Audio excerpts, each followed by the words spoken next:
Assalamualaikum warahmatullahi wabarakatuh. Selamat datang di gudang alat di kampus IPB Gunung Gede.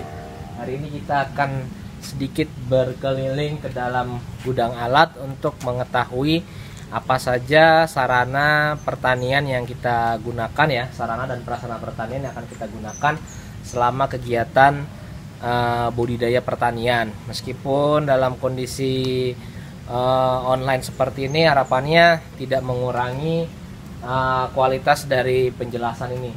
Terima kasih. Ayo kita masuk ke dalam.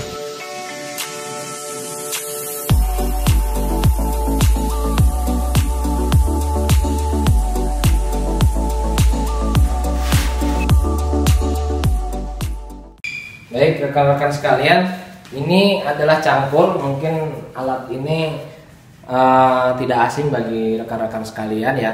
Jadi cangkul ini terbuat dari besi dengan gagang dari kayu. Kegunaan dari cangkul ini adalah untuk menggemburkan tanah ya, kemudian untuk membalik tanah supaya tanah yang ada di dalam bawah permukaan itu bisa dibalik ke atas permukaan, yang dari atas permukaan dibalik ke dalam tanah ya. Selain itu, cangkul ini juga bisa digunakan untuk menghancurkan gumpalan-gumpalan tanah sehingga tanah di area pertanian tuh lebih remah, lebih gembur, sehingga memudahkan tanaman untuk tumbuh dan akarnya mudah untuk menembus di dalam tanah.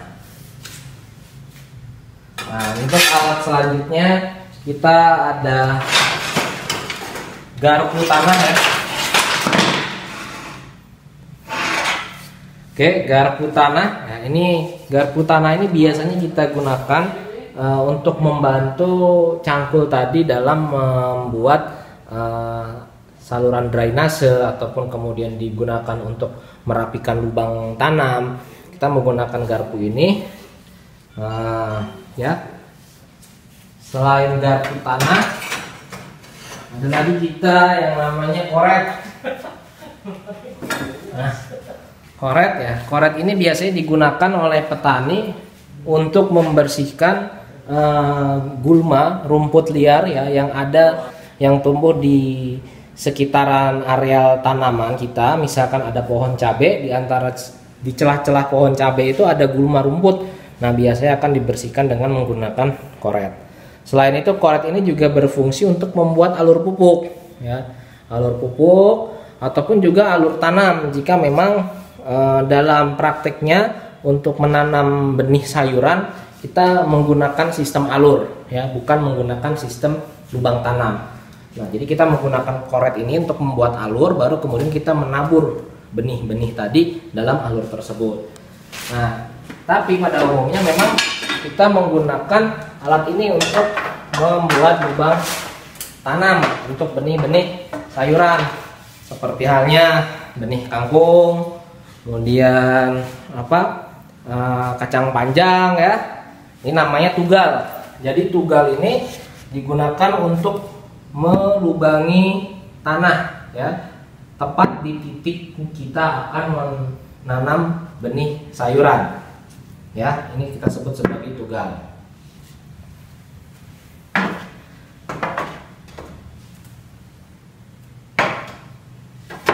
Nah, selanjutnya ada cangkul mini. Ya, cangkul mini ini sebenarnya fungsinya tidak begitu berbeda dengan cangkul yang ukuran besar, tapi memang porsi dari kegunaannya mungkin lebih kecil dibandingkan cangkul yang berukuran besar. Cangkul mini ini bisa difungsikan sebagaimana halnya koret ya, untuk membersihkan gulma atau untuk membantu pembuatan lubang tanam untuk bibit buah-buahan tapi yang berukuran kecil ya, seperti itu.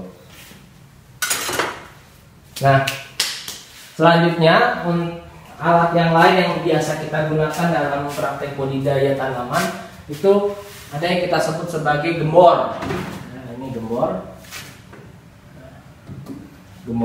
Nah, gembor ini digunakan untuk menyiram tanaman ya, isi air, kemudian nanti akan keluar dari lubang ini untuk menyiram area tanaman sayuran ya. Selain gembor, ada yang namanya knapsack ya, knapsack sprayer. knapsack ini ya digunakan untuk menyemprot herbisida ataupun menyemprot pestisida ataupun untuk menyemprot pupuk cair ya. Biasa kita menggunakan knapsack.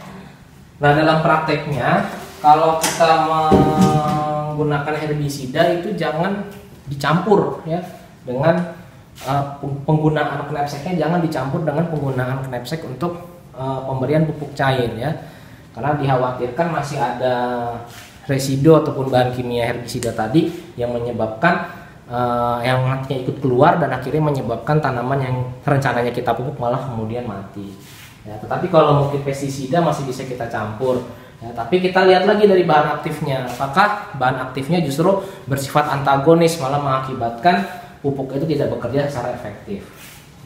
Nah, selanjutnya teman-teman ada ini namanya adalah cemplongan ya.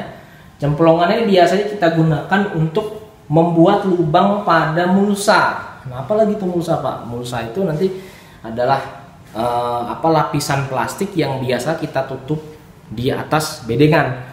Nah, kalau misalkan teman-teman pernah ke area pertanian dan kemudian melihat bedengannya ditutupi dengan plastik berwarna perak, nah itu yang kita sebut dengan mulsa. Nah, mulsanya itu kita bolongi terlebih dahulu dengan menggunakan cemplongan ini. Caranya bagaimana? Nanti cemplongannya ini kita isi dengan kayu ataupun daun kering, kemudian kita bakar. Setelah menjadi arang, ya kita bisa goyang-goyangkan seperti ini agar tetap menjaga panas pada cemplongan ini. Baru kemudian nanti kita bisa tusukkan ke atas permukaan mulsa, sehingga nanti akan terbentuk lubang berbentuk bulat ya, seperti ukuran cemplongan ini gitu. Kadang juga diganti dengan parafin ya, kalau mudah didapat parafin ataupun arang bisa juga seperti itu. Selanjutnya ada timbangan ya, mungkin timbangan teman-teman sudah pernah melihat ya. Timbangan di gudang kita ada yang ukuran 20 kilo ya, ada yang ukuran 5 kilo, 10 kilo gitu. Selanjutnya di dalam sini mungkin bisa kita buka dulu.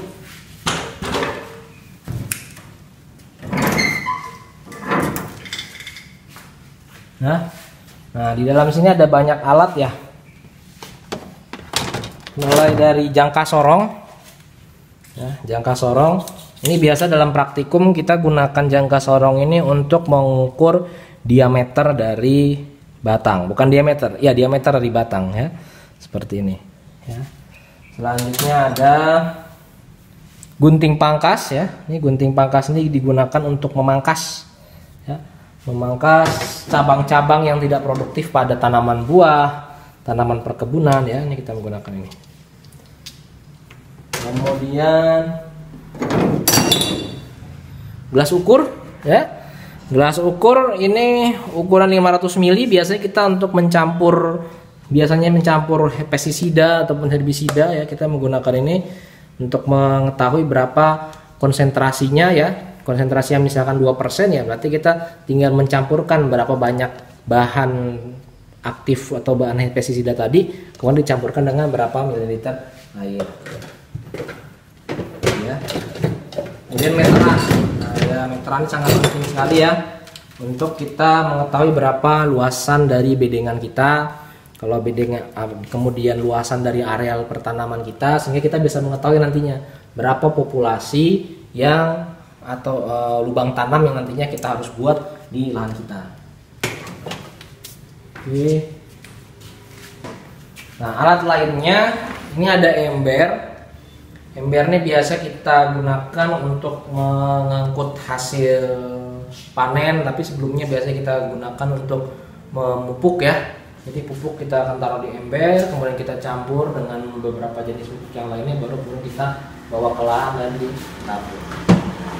Nah, selanjutnya karena memang benih kita ada yang berukuran yang kecil, kemudian harganya mungkin sangat mahal seperti itu.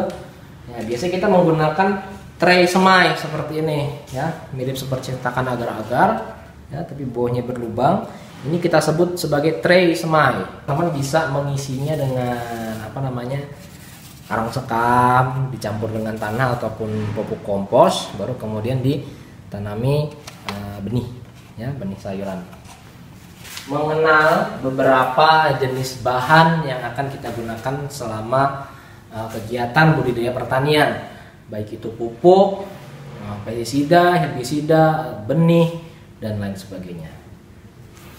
Oke rekan-rekan, ini yang di tangan saya ini adalah fungisida. Fungisida, ya. Fungi ini berasal dari kata funga, ya, atau jamur, dan sida ini artinya adalah racun. Artinya dia racun bagi jamur, ya. Dengan merek dagang Diten M4580 WP. WP ini adalah wet powder, artinya bentuk dari Diten ini adalah berbentuk tepung tapi sifatnya lembab, gitu ya. Nah, fungisida Diten ini dia harus dilarutkan dulu dengan air, atau biasanya kita dibuat menjadi seperti pasta baru kemudian diaplikasikan. Nah, bahan aktif dari fungisida ini Diten ini adalah mancozeb 80%. Nah, biasanya dalam pertanian kita tidak menyebut merek, ya, tapi kita menyebut bahan aktif. Jadi kalau ditanya, kalau misalkan diserang jamur, apa yang harus kita lakukan? Kita berikan mancozeb, ya. Seperti itu. Di sini dijelaskan tentang labelnya, ya. Di sini ada label perhatiannya, ya. Apa saja yang harus kita lakukan, ya. Pertama, harus disimpan di areal yang tertutup, ya. Jangan sampai jauh dari jangkauan anak-anak. Kemudian ketika mengaplikasikannya menggunakan safety glass, ya, ataupun face shield seperti ini, sarung tangan, ya. Kemudian dalam mencampurnya pun juga harus menggunakan sarung tangan. Ini karena masih tertutup jadi saya tidak menggunakan sarung tangan, ya. Kemudian mengatur jarak penyemprotan, ya, menggunakan sepatu boot, dan kemudian mencuci tangan setelah menggunakan, dan jauhkan dari hewan-hewan ternak. Nah, di belakang sini ada beberapa peringatan yang sebenarnya mengenai informasi ini tercantum di dalam MSDS, ya. Adalah ketika teman-teman membeli satu kardus ukuran besar, biasanya akan disertai dengan MSDS. MSDS itu adalah Material Safety Data Sheet, atau lembaran yang berisikan tentang keselamatan dalam pemanfaatan bahan ini. Nah, di sini ada peringatan bahaya seperti apa, petunjuk keamanan bagaimana, kemudian pertolongan apa yang harus kita lakukan ketika ada gejala keracunan seperti yang disampaikan di sini, ya. Selanjutnya di sini ada rekomendasi dalam penggunaannya, ya, seperti itu. Nanti teman-teman bisa melihatnya lebih detail lagi, mungkin bisa mencarinya di internet, ya. Selanjutnya Oke, selanjutnya ada antrakol. Ini sudah habis isinya, ya. Antrakol ini adalah fungisida juga seperti tadi, ya. Di sini juga ada labelnya, ada keterangannya juga di sini, dan dia sifatnya dari herbisida kontak, ya. Sama seperti tadi, di belakang ada petunjuk kegunaannya, kemudian ada peringatan bahayanya, ya. Seperti itu, namanya antrakol. Kemudian selanjutnya ada M4. Ini terkenal sekali, ya, dari kita SMP. Mungkin kita sering SMP SMA dulu ya sudah kenal namanya M4. M4 atau yang kita sebut sebagai Effective Microorganism 4, ya. Dan botol yang berwarna kuning ini biasanya digunakan untuk tanaman, ya, karena M4 itu beda-beda warnanya. Ada yang berwarna pink, ya. Yang berwarna pink itu pemanfaatnya untuk perikanan, ya. Kemudian kalau yang coklat untuk peternakan, kalau tidak salah seperti itu. Nanti coba di cross check, ya, teman-teman. Nah, ini adalah bakteri untuk fermentasi, ya, untuk menambahkan nutrisi ke dalam tanah, ya, terutama untuk pembuatan kompos. Biasanya kita menggunakan M4, ya. Di sini ada komposisinya, ada kemudian kegunaannya untuk apa saja, ya. Dia bisa memperbaiki sifat fisik tanah, kimia dan biologi tanah, kemudian meningkatkan produksi tanaman dan menjaga kestabilan produksi dan lain sebagainya. Terus, ya, Seperti ini ada petunjuk pemakaian ya. Untuk jenis tanaman apa, dosisnya seperti apa, kemudian jangka waktunya berapa. Ya. Oke. Selanjutnya adalah biotriba ya. Biotriba ini sama seperti yang 4 tadi, dia adalah sejenis mikroba ya, cairan mikroorganisme ya. Dan dia digunakan untuk membantu dekomposisi dari limbah organik, baik itu limbah rumah tangga, peternakan, limbah pasar ataupun limbah pertanian, sehingga kemudian nanti bisa dijadikan sebagai kompos. Nah, biotriba ini mengandung bakteri, bacillus ya, dan trichoderma. Nah, yang fungsinya adalah untuk tadi seperti saya sampaikan, membantu mendekomposisi sampah organik. Ya, seperti ini. Selanjutnya ada herbisida ya. Ya, herbisida ini yang botol berwarna kecil dengan merek dagang Roundup. Ini adalah herbisida jenis herbisida sistemik dengan bahan aktif isopropilamina glifosat ya. Nah, jadi herbisida itu secara umum kita kenal ada herbisida kontak, ada herbisida sistemik. Herbisida sistemik merek dagang Roundup dengan bahan aktif isopropilamina glifosat ya. Ini herbisida, bukan obat tanaman, tapi ini adalah racun ya. Fungsinya untuk membunuh gulma ya, atau tanaman-tanaman liar yang tumbuh di sekitar areal pertanian. Itu ya. Kalau kita lihat detail di sini 486SL ya, atau ya, SL ini adalah kode yang mengartikan soluble liquid ya, atau larutan suspensi ya, larutan tersuspensi. Nah biasanya nanti kalau di musim hujan seperti saat ini kita menyemprot herbisida, kalau setelah kita semprot beberapa setengah jam kemudian hujan, maka dijamin tidak efektif ya, karena hasil semprotan kita tuh akan tercuci oleh hujan. Oleh sebab itu, ketika pengaplikasian pada waktu musim hujan seperti ini, kita menggunakan perekat. Nah, di sini kita ada perekat yang merek dagangnya adalah Round Stick.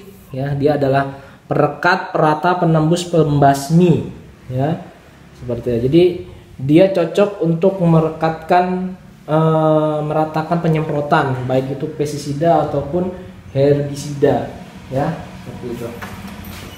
Yang lain, ini adalah bahan utama yang memang selalu menempati posisi persentase terbesar dalam biaya pertanian, yaitu adalah pupuk ya. Kalau di kelapa sawit, pupuk itu kurang lebih menempati 60% dari biaya operasional kita ya. Dan ini adalah pupuk yang biasa kita gunakan dalam pertanian. Pupuk itu ada 2 jenis. Pertama pupuk majemuk, yang kedua adalah pupuk tunggal. Itu berdasarkan formulasinya. Tapi kalau berdasarkan asalnya atau bahan pembuatnya, kita kenal dengan 2 jenis juga, pupuk organik dan pupuk non organik atau pupuk kimia. Nah, yang ada di sini adalah pupuk kimia ya.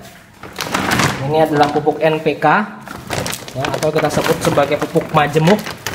Pupuk NPK 16 yang artinya 16 nitrogen, 16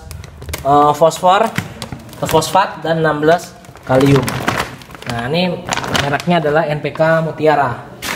Membedakan pupuk itu bagi seorang yang bergelut di bidang pertanian, dia harus bisa membedakan pupuk berdasarkan warnanya. Jadi teman-teman harus tahu apa warna dari pupuk NPK Mutiara. Ini kalau kita lihat, nah NPK Mutiara pupuknya berwarna biru seperti ini. Ya. Seperti itu. Oke, selanjutnya kebetulan karena di gudang ini sudah setahun kita tidak ada kegiatan budidaya, jadi pupuk itu tidak ada lagi stoknya ya, tinggal sedikit sekali stoknya.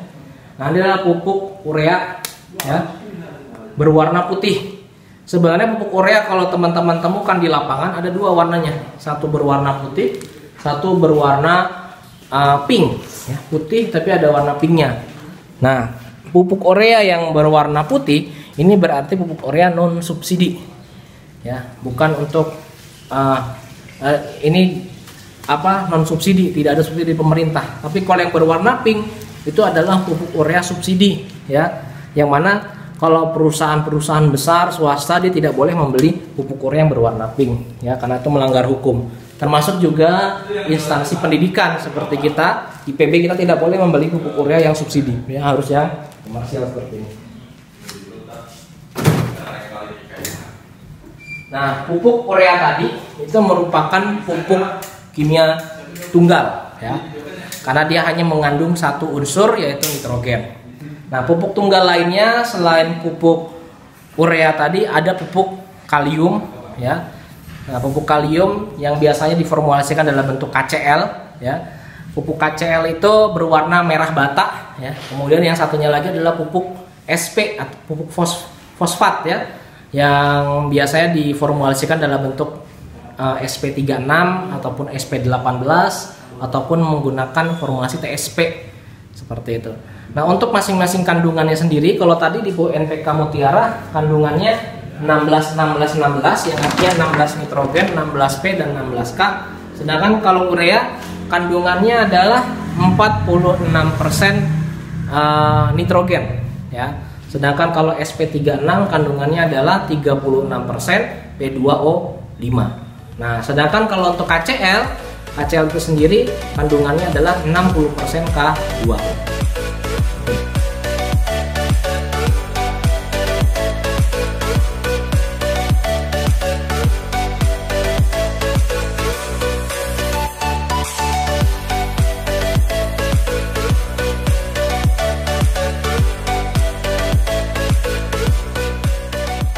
Baik, ini adalah salah satu alat mekanisasi yang kita gunakan dalam kegiatan budidaya pertanian ya.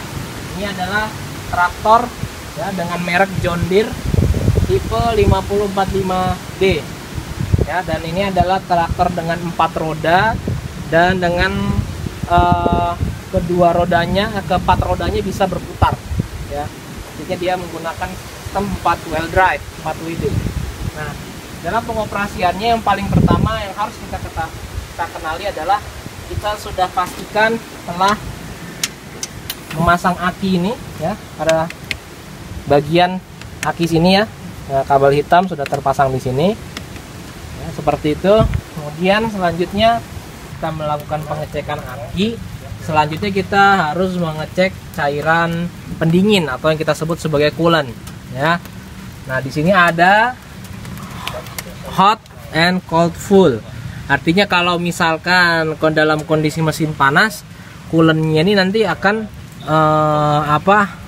naik, gitu ya. Coolant-nya nanti akan naik. Nanti kalau ketika dia dingin, ya coolant-nya akan seperti ini, ya. Seperti. Jadi jangan kemudian kita menganggap, wah ini belum penuh, jadi kita menambahkan di sini. Nanti efeknya kalau misalkan dia ditambah, jatuhnya nanti mesinnya akan meledak. Ya. Selanjutnya, kalau untuk membuang air dari mesin, mungkin seringkali campuran solar kita tercampur air, kita bisa membuangnya melalui pompa ini. Ya, nanti diputar, kemudian nanti akan kita memompa di sini dengan cara melepas selang yang ada di sini terlebih dahulu. Kemudian sebelum melaksanakannya lagi, kita juga harus memperhatikan filter. Ya, filternya ini apakah bersih atau kotor ya. Rutin menggantikannya nih untuk pembuangannya. Ini karena masih baru, jadi semuanya masih bersih ya. Selanjutnya yang paling penting lagi adalah mengecek oli ya, oli mesin ya. Ceknya dari mana kita bisa melihat di sini ya. Kita ambil dan kita lihat seperti ini ya. Nah, batas amannya adalah tepat di garis yang berwarna yang berbentuk segitiga ini ya. Nanti kita lap, setelah kita lap kita masukkan lagi, baru kita ngeliat lagi seperti itu ya. Nah, itu sudah menjadi tanggung jawab sendiri ya. Oke. Setelah kita rasa semua bagian mesin sudah aman, maka kita bisa langsung ke cek yang lain lagi. Setelah mengecek mesin, yang selanjutnya yang harus kita lakukan adalah mengecek sekeliling dari areal traktor ini. Jangan sampai ada hal-hal yang kemudian kita lihat cukup mengganggu dan membahayakan, atau hal-hal yang aneh dari traktor ini. nanti kita akan cek ya. Baik, traktor ini juga dilengkapi dengan 2 penerang ya di bagian samping untuk lampu sore, dan 2 penerang lagi untuk di depan sebagai lampu utama kalau misalkan kita mengoperasikannya di malam hari ya. Selanjutnya untuk mengoperasikannya, tadi setelah aki tadi kita nyalakan, selanjutnya kita akan ke ruang kokpit ya, ruang kendali kita. Nah, dalam mengoperasikan ini, kalian harus mengoperasikannya sendiri, tidak boleh mengajak orang lain untuk berdiri di samping Anda, ataupun diajak untuk duduk di sebelah sini, ya, tidak boleh. Ya, jadi harus pastikan seperti itu. Kemudian yang kedua, sebelum kita menjalankan, kita harus pastikan implemen ini terangkat ataupun tidak ada implemen di sini.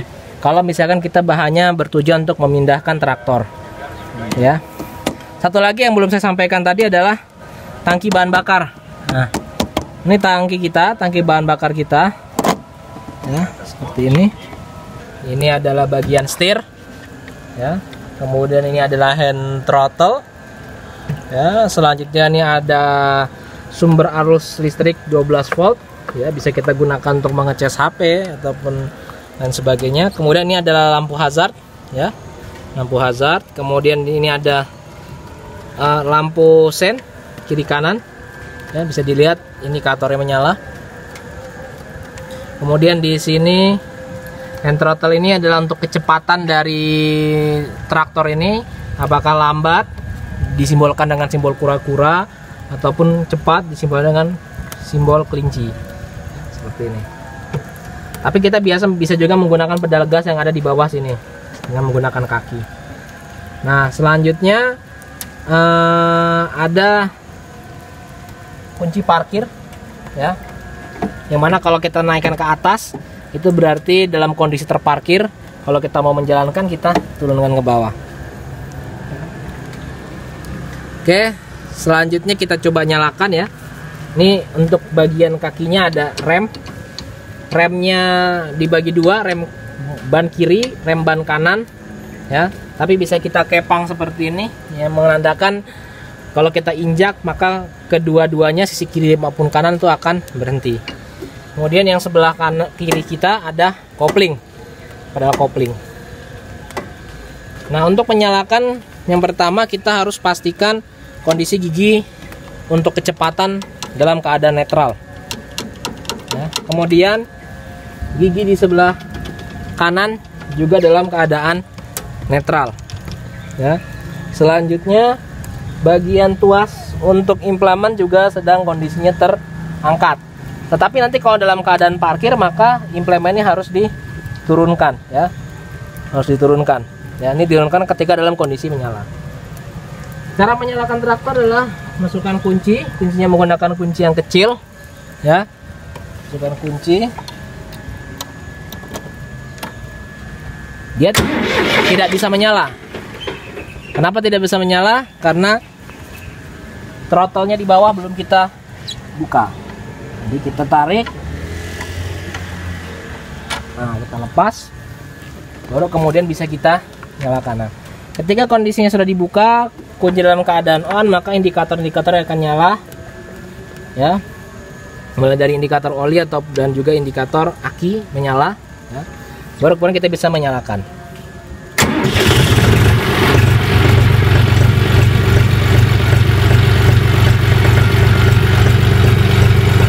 Untuk mematikannya kita cukup menarik, ya, meng-off-kan, kemudian kita menarik hand throttle yang ada di bawah. Jadi kalau kita mau menyalakan, hand throttle-nya kita lepas, kita nyalakan. Kemudian ketika kita menyalakan, kita menunggu sampai indikator panas ini, ya, temperatur mesin ini sampai di tengah-tengah, ya, ataupun seperempatnya sampai dengan tengah-tengah. Itu menandakan traktor ini siap untuk dijalankan. Kemudian jangan lupa perhatikan indikator dari bahan bakar, ya, jangan sampai indikatornya habis, ya. Ini dalam kondisi mati akan habis seperti ini. Kemudian di sini speedometer, ya, tapi ini kita sebut sebagai tachymeter, ya. karena dia bukan untuk mengukur kecepatan tapi lebih ke putaran mesin ya. Dan juga yang akan kalian lihat di display di dalam speedometer, di dalam tachymeter ini adalah lebih ke jam kerjanya atau horsepowernya, berapa jam kerja traktor ini sudah digunakan ya.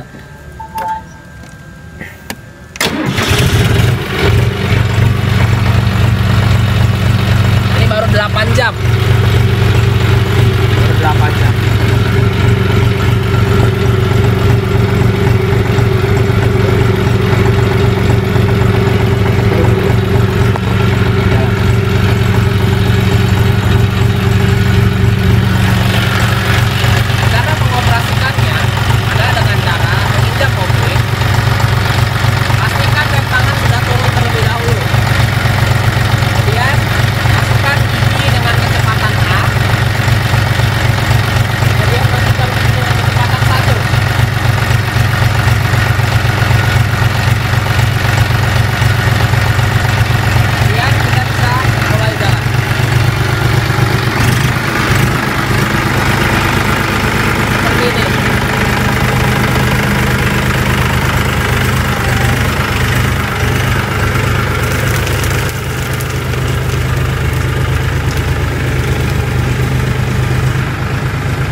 Nah, ketika dalam kondisi parkir seperti ini dan kita mematikan mesin, jangan lupa kita harus menurunkan terlebih dahulu implemen.